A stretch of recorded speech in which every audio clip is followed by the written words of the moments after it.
இந்த காமாட்சியம் கோயில் நாபி விழுந்த இடம். இந்த நாபி விழுந்த இடம்ன்றது குழந்தை பாக்கியம் இல்லாத வாழ்க்கலாம் இந்த இடத்துல குழந்தை பாக்கியம் கிடைக்கும்.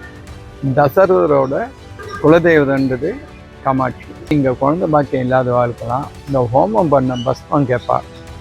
அது கொடுத்தேன்னா 48 நாள் ஹஸ்பண்ட் அண்ட் ஒய்ஃப் 2 பேரும் 48 நாள் சாப்பிட்டா கண்டிப்பாக ஒரு வருஷத்தில் புள்ள பிறக்கும். கிட்டத்தட்ட 8500 பேருக்கு மேலே இங்கே அந்த ஹோம பஸ்மம் சாப்பிட்ருக்கா. இல்லை 8000 பேருக்கு குழந்தை பாக்கியம் பிறந்திருக்கு. அம்பாள் கையில் கிளி வச்சுருக்கா. அது வசுனியாதி வாக்தேவதைன்னு பேர். இப்போ நம்ம இங்கே உட்காந்துருக்க இடம் குளத்துக்கிட்ட துர்கை பக்கத்தில் இருக்க இடம். இங்கே நீங்கள் அம்பாளை பற்றி பேசினாலே கிளியில் வந்துடும். ஒன்றும் இல்லை, நீங்கள் லலிதா சாஸ்திரம் பாராயணமோ இல்லை கட்டமாலை பாராயணமோ இல்லை அம்பாளை பற்றி ஸ்ரீமாத்ரி நமஹா அப்படின்னு சொல்லி சொன்னாலும் உங்களுக்கு கிளி வந்துடும். இந்த இடத்துல நம்ம ஆதிசங்கரர் பல்வேறு க்ஷேத்திரத்துக்கு போயிட்டு கடைசியாக அம்பாளுடைய ஐக்கியமான இடம் காஞ்சிபுரம் தான். அவர் தான் இங்கே கோயில் அம்பாள் முன்னால் ஸ்ரீயந்திரம் பிரதிஷ்டை பண்ணி இது வைதிக பூஜையாக மாற்றினா. அதுக்கு முன்னால் காபாலிக பூஜை பண்ணியிருந்தேன். பிரம்மோத்சவத்தில் அம்பாளே வருவாள். அங்கே வரும்போது அந்த தீர்த்தவாதியில் அந்த குளத்தில் நீராடினா எவ்வளோ பெரிய பாவம் என்ன இதாக இருந்தாலும் தோஷம் இருந்தாலும் அந்த தீர்த்தவாதியில் குளத்தில் ஸ்நானம் பண்ண அதெல்லாம் போயிடும்.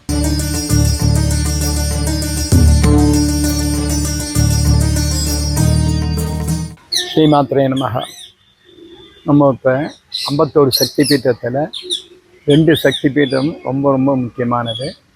ஒன்று காமாக்கியாவில் அம்பாளுடைய யோனி விழுந்த இடம். இந்த காமாட்சியம் கோயில் நாபி விழுந்த இடம். இந்த நாபி விழுந்த இடம்ன்றது குழந்தை பாக்கியம் இல்லாத வாழ்க்கலாம் இந்த இடத்துல குழந்தை பாக்கியம் கிடைக்கும். தசரதரோட குலதெய்வதன்றது காமாட்சி. அவருக்கு குழந்தை பாக்கியம் இல்லாத போது அவருடைய குலகுரு சொல்லி வசிஷ்டர் சொல்லி தசரதர் இங்கே புத்திரகாமேஷி யாகம் பண்ணி தான் ராம லக்ஷ்மண பரத சத்ருகன் பிறந்தார். அந்த மாதிரி விசேஷமான இடம் இது. இதேமாரி கல்யாணம் ஆகாதவாளுக்கெல்லாம் இங்கே நிர்மாலிய மாலைன்னு சொல்லிட்டு காலையில் இல்லை சாயங்காலம் அம்பாளுடைய நிர்மாலிய மாலையை வாங்கி ஒரு வெளியே துவஜஸ்தம்பம் இருக்குது ஒரு பிரதர்சனம் பண்ணிட்டா 60 நாளில் கண்டிப்பாக அவளுக்கு நிச்சயமாயிடும். ஏன்னா ஜாதகத்தில் தோஷம் இருக்குல்லாம் சொல்லியிருப்பாள். நிச்சயம் இங்கே விஸ்வரூப தரிசனம் அம்பாளுக்கு நடக்கும். அப்போ 33 கோடி தேவரும் நவகிரகம் எல்லாமே இருக்கும்.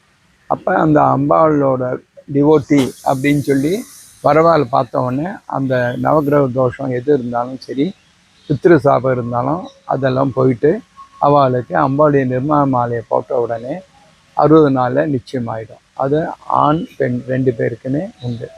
அதே மாதிரி இங்கே குழந்தை பாக்கியம் இல்லாத வாழ்க்கலாம் இந்த ஹோமம் பண்ண பஸ்மம் கேட்பா.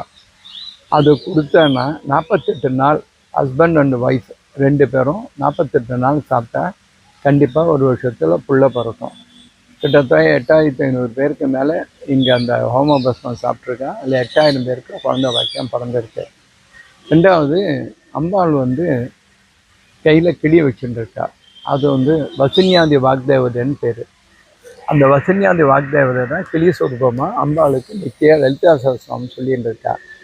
இப்போ நம்ம இங்கே உட்காந்துருக்க இடம் குளத்துக்கிட்ட துர்கை பக்கத்தில் இருக்க இடம். இங்கே நீங்கள் அம்பாளை பற்றி பேசினாலே கிளியில் வந்துடும். ஒன்றும் இல்லை, நீங்கள் லலிதா சஹஸ்ரநாமம் பாராயணமோ இல்லை கட்டமாலை பாராயணமோ இல்லை அம்பாளை பற்றி ஸ்ரீமாத்ரி நமஹா அப்படின்னு சொல்லி சொன்னாலும் உங்களுக்கு கிளி வந்துடும். இந்த இடத்துல கிளியோட சத்தம் கேட்கும். கிளியாக வந்துட்டுருக்கோம். அது ஏன்னா அம்பாள் பற்றி சொல்கிறதுனால நாங்கள் வரோம்னு சொல்லிட்டு வசனியாந்த வாக்தேவதை வரா. அந்த மாதிரி அதே மாதிரி இங்கே துண்டீர மகாராஜான்னு சொல்லிட்டு அவர் தான் ஆகாச பூபதி துண்டீர மகாராஜாவாக இங்கே பிறந்திருக்கார். அதாவது கணபதி துண்டீரனா, அதனால தான் அவருக்கு துண்டீரன் பேர். கணபதி பிறந்ததுனால ஆகாச பூபதிக்கு பிள்ளையாக பிறந்து இங்கே அவர் திருவிளையாடல் பண்ணியிருக்கார். அம்பாள் சுவாசினியாக துண்டீர ராஜா குழந்தை பிறந்த சந்தோஷத்தில் அன்னதானம் பண்ணும்போது அம்பாளும் உட்கார்ந்துருக்கா. இப்போ அம்பாளுடைய சாப்பாடு போடும்போது ராஜா பரிமாறுறான் தானே. அப்போ அவன் கையில் இருக்க சொர்ணம் மோதிரம் அந்த இலையில் விழுந்துடுது. அது அம்பாளுடைய வாயில் அப்படி இருக்கிற செகண்டு இங்கே மழை தங்கத்திலேயே மழை பெஞ்சுது. அதனால் இந்த இடத்த அம்பாளுக்கு சொர்ண விருஷ்டி பிரதாத்ரின்னு அந்த பேர் இருக்குது. இது பொன் விளைந்த கழுத்துன்னு சொல்கிற மாதிரி இங்கே பொன் மாதிரி பொழிஞ்சு அங்கே பஞ்சமும் போயிடுது. அப்போ தான் வந்தது யாருன்னு அந்த 10 நாள் குழந்தை, அந்த பேர் துண்டீரன் பேர் வைக்கிறார். அந்த 10 நாள் குழந்தை பேசுறது, பேசி நேராக வருது. யார் வந்தான்னா அம்பாள் தான் உட்காந்துருக்கான்னு சொல்லிட்டு அதுக்குள்ளேயும் அம்பாள் மறைஞ்சிட்றா. அம்பாள் இடத்த காமிச்சு அம்பாளால் தான் சொர்ணம் பெஞ்சுது, இதுதான் அம்பாள் உட்கார்ந்த இடம்னு சொல்லிட்டு தன் கையால் எல்லாருக்கும் அந்த பிரசாதத்தை கொடுக்க. ஒரு இலையில் எவ்வளோ இருக்கும், கொஞ்சம்தான் இருக்கும். ஆனால் அங்கே இருக்க அத்தனை பேருக்கும் அந்த பிரசாதம் கிடைச்சிது. அது கணபதியோட லீலை. ஏன்னா கிருஷ்ணன் லீலை பண்ணியிருக்கார், முருகர் லீலை பண்ணியிருக்கார், நான் தான் பண்ணவே இல்லையேன்னு சொல்லிட்டு அம்பாளை கேட்கும்போது அம்பாள் அந்த கணபதியோட ஆசையும் தீர்த்து துண்டீரனா பிறக்க வச்சிருக்கார். இன்றைக்கும் உச்சூர் காமாட்சி இதில் துண்டீர மகாராஜா சன்னதி இருக்கும். அங்கே உட்காந்து ஜபம் பண்ணால் 1 மணி நேரம் ஜபம் பண்ணும்போது அம்பாவோட கொலுசு சத்தம் இன்றைக்கும் கேட்கும் அந்த இடத்துல. இந்த மாதிரி பல விசேஷங்கள் நடந்திருக்கு. கோயில் உள்ள நுழையும் போது அகஸ்திய அயகிரிவர் இருக்கார். அது இல்லாத அங்க பிரத்யங்கள்னு சொல்லிட்டு அம்பாவுடைய அங்க பிரத்யங்க தேவதை வாராகி, ராஜசாமலான்ற சரஸ்வதி, அன்னபூர்ணி, துர்கை, மகாலட்சுமி, பைரவர்னு சொல்லிட்டு எல்லாமே இங்கே இருக்குது. இந்த கோயிலில் ஒரு பிரதர்ஷனம் பண்ணிட்டு நமஸ்காரம் பண்ண எல்லாருடைய ஆசீர்வாதம் கிடைக்கின்றது. அதே மாதிரி ரொம்ப விசேஷமான பூஜை பண்ணணும் போது இங்கே ஒவ்வொரு பௌர்ணமிக்கும் ராத்திரி நவாவரண பூஜை நடக்கிறது. நவாவரண பூஜை வந்து பௌர்ணமி பூஜைன்னு சொல்லுவாள், சுவாசினி பூஜைன்னு சொல்லுவாள். ராத்திரி 11 மணிக்கு ஆரம்பித்து 1 மணிக்கு முடியும். அதில் அன்றைக்கி மாத்திரம் அம்பாவுடைய தீர்த்தம், குங்குமம், புஷ்பம் எல்லாமே கொடுப்பாள். அது விசேஷமான தரிசனம் பௌர்ணமி. ஒவ்வொரு வெள்ளிக்கிழமையும் அமாவாசைக்கும் மாசப்பருப்புக்கும் பௌர்ணமிக்கும் தங்கரதம் உண்டு. இது வந்து நம்ம ஆதிசங்கரர் வந்து பல்வேறு க்ஷேத்திரத்துக்கு போயிட்டு வந்து கடைசியாக அம்பாளுடைய ஐக்கியமான இடம் காஞ்சிபுரம் தான். அவர் தான் இங்கே கோயில் அம்பாள் முன்னால் ஸ்ரீயந்திரம் பிரதிஷ்டை பண்ணி இது வைதிக பூஜையாக மாற்றினார். அதுக்கு முன்னால் காபாலிக பூஜை பண்ணியிருந்தார். அதை வந்து ஆதிசங்கரர் வந்து வைதிக பூஜையாக மாற்றிட்டார். இன்றைக்கும் முதல் மரியாதை ஆதிசங்கருக்கு தான். அம்பாள் எங்கே வெளியே போயிட்டு வந்தாலும் ஆதிசங்கருக்கு மாலை மரியாதை தான் பண்ணணும். அவர் தான் அந்த தர்மதத்தாவோட ஆரம்பம். இன்றைக்கி 71வது பீட்டாதிபதி சத்ய சந்திரசேகர சரஸ்வதி, 70வது பீடாதி சங்கர விஜயேந்திர சரஸ்வதி சுவாமிகள், இவங்கெல்லாம் இப்போ நம்ம கோவிலில் பரம தர்மகர்த்தாவாக இருந்த கோவிலோட நிர்வாகம்லாம் அவளுடைய இதில் தான் நடக்கிறது. இன்றைக்கி கோவிலில் மகாபெரிவா வந்து அம்பாளுக்கு சகஸ்ரநாம மாலை சொர்ணத்தில் போட்டால். அப்புறம் புதுப்பெரிவா வந்து தங்க கோபுரம், தங்க ரதம் இதெல்லாம் பண்ணினேன். இப்போ பாலபெரிவா 70வது சங்கர விஜயேந்திர சரஸ்வதி அவர் வந்து அன்னதானங்கள், அப்புறம் அன்னதான மண்டபம், நவராத்திரின்னு சொல்லிட்டு பலவிதமாக நல்லா இதெல்லாம் பண்ணிட்டுருக்கார். இப்போ அடுத்தது 71வது பீடாதிபதியா சத்திய சந்திரசேகர சரஸ்வதி சுவாமிகள்னு சொல்லிட்டு அவரும் பட்டம் வந்திருக்கார். இப்போ நம்மளுடைய பீரியடில் 4 சங்கராச்சாரியார் 4 வேதம் மாதிரி பார்த்த பெருமை நம்ம தலைமுறைக்கு தான் உண்டு. இன்றைக்கும் அவளுடைய மேற்பார்வையில் தான் கோயில் இன்றைக்கி அபிவிருத்தி அடைந்து நிச்சய அன்னதானம். எவ்வளோ பேர் வந்தாலும் அன்னதானம் காலம்பர சாயங்காலம் அப்படிலாம் நடக்கிறது. இந்த அம்பாள் வந்து 7 மோட்சபுரியில் காஞ்சிபுரம் விசேஷமாக இருக்குது. அந்த காஞ்சிபுரத்தில் இருக்க அம்பாள், அந்த அம்பாளுடைய அனுகிரகம் எல்லாருக்கும் கிடைச்சி எல்லோரும் க்ஷேமமாக இருக்கணும்னு ஸ்ரீ அம்பாளை பிரார்த்தனை பண்ணிக்கிறேன். இங்கே வந்து மாசி மாதம் பிரம்மோற்சவம் நடக்கும்.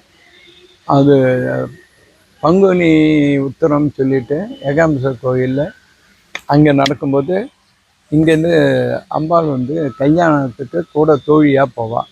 அந்த அது ஒரு விசேஷமான உற்சவம். ஆனால் இங்கே மாசி மகம் அப்படிங்கும்போது தீர்த்தவாரி. இப்போ அந்த தீர்த்தவாரின்றது இப்போ நான் உட்கார்ந்துருக்குது இந்த பஞ்சகங்கைன்னு சொல்லிட்டு அந்த குளத்துக்கு எதிர தான் உட்காந்துருக்கேன்.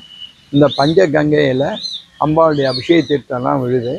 வருஷத்தோட 2 நாள் தீர்த்தவாரி நடக்கும். நவராத்திரி இப்போ வரப்போகுது, அதில் ஒரு தீர்த்தவாரி. அப்புறம் பிரம்மோற்சவத்தில் ஒரு தீர்த்தவாரி அம்பாலே வருவாள். நவராத்திரியில் அஸ்திர தேவதை தான் வரும், பிரம்மோற்சவத்தில் அம்பாலே வருவாள். அங்கே வரும்போது அந்த தீர்த்தவாடியில் அந்த குளத்துல நீராடினா எவ்வளோ பெரிய பாவம் என்ன இதாக இருந்தாலும் தோஷம் இருந்தாலும் அந்த தீர்த்தவாடியில் குளத்துல ஸ்நானம் பண்ண அதெல்லாம் போயிடும். அந்த பிரம்மோற்சவம் அன்றைக்கி முடியும் போது அப்போ விஸ்வரூப தரிசனம்னு வருஷத்தில் ஒரு நாள் நடக்கும். அப்போ அம்பாள், கண்ணாடி, சுவாசினி, பசுமாடு எல்லாம் ஒரே இதில் இருக்கும். காலையில் 5 மணிலேருந்து 8 வரைக்கும் அந்த விசேஷமான தரிசனம் விஸ்வரூப தரிசனம்னு சொல்லிட்டு நடக்கும். அது அன்றைக்கி தான் வருஷத்தில் ஒரு நாள் நடக்கும். அப்போ அந்த தரிசனத்துக்கு எல்லாரும் வருவாங்க. 3 சிவா விஷ்ணு பிரம்மா உள்பட 33 கோடி தேவரும் வந்து அன்றைக்கி தரிசனம் பண்ணுவாள். அது விஸ்வரூப தரிசனம்னு சொல்லிட்டு பிரம்மோற்சவத்தில் அது நடக்கும். அந்த விசேஷமான உற்சவம் அது முடிஞ்சோன்னா பங்குனி மாதம் தெப்பம் நடக்கும். அந்த பஞ்சகங்கையில் 3 நாள் தெப்ப உற்சவம் நடக்கும். இதெல்லாம் இங்கே விசேஷமான உற்சவமாக நடக்கும். எல்லாரும் அதே மாதிரி இப்போ சாரதா நவராத்திரியில் நித்தியம் நவாவரண பூஜையும் கன்னியா பூஜையும் நடக்கிறது. அமாவாசைக்கு மறுநாள் ஆரம்பித்து 9 நாள் விஜயதசமி முடிகிற வரைக்கும் இந்த நவராத்திரி உற்சவம் காலையில், அதுவும் காலையில் கன்னியா பூஜையும் சால்சினி பூஜையும் நவாவரண பூஜையும் நடக்கும். 11லேருந்து 1 மணி வரைக்கும் நடக்கும். பௌர்ணமி ராத்திரியில் பட் இந்த நவராத்திரி வசந்த நவராத்திரியும் சாரதா நவராத்திரியும் பகலில் இந்த நவாவரண பூஜை நடக்கும். எல்லாரும் அம்பாள் அனுக்கத்தில் அது பெற்று நல்லா இருக்கணும்னு பிரார்த்தனை பண்ணிக்கிறேன். நான் நடராஜ சாஸ்திரி பேர். நான் காமாட்சி கோயிலில் பரம்பரை ஸ்தானிகமாக இருக்கேன். எங்கள் தாத்தா, அப்பா, நான், அப்புறம் என் பையன், அப்புறம் என் பேரன் எல்லாருமே இப்போ அதே மாதிரி நாங்கள் 3 குடும்பம் இங்கே பரம்பரையாக இங்கே பூஜை பண்ணிட்டு இருக்கோம். நான் 50 வருஷமாக பூஜை பண்ணிட்டு இருக்கேன் இந்த கோயிலில். இப்போ இந்த பரிகார ஸ்தலம்னு சொல்லிட்டு இந்த சேனல் வந்து அம்பாளை பற்றி எல்லாம் கேட்டிருக்கேன். இது வந்து எல்லா இடத்துக்கும் போயிட்டு ஒவ்வொரு ஸ்தலத்தில் என்னெல்லாம் விசேஷங்கள் அதை என்னெல்லாம் நடந்தால் போய் பார்த்தா நடக்கும்னு சொல்லி ஒரு நல்ல காரியம் பண்ணிட்டு இருக்காங்க. அது எல்லாருக்கும் எல்லாம் நடக்கட்டும். அந்த பரிகார ஸ்தலம் போது ஒவ்வொருத்தரும் எந்தெந்த இடத்துக்கு போனால் விசேஷமாக கிடைக்கும்ன்றத அழகாக சொல்கிறாங்க. இது நல்லா அவங்க பணி மேலே மேலே தொடரணும் நான் பிரார்த்தனை பண்ணிக்கிறேன். ஆசீர்வாதம் செய்கிறேன். ஸ்ரீ மாத்ரே நமः.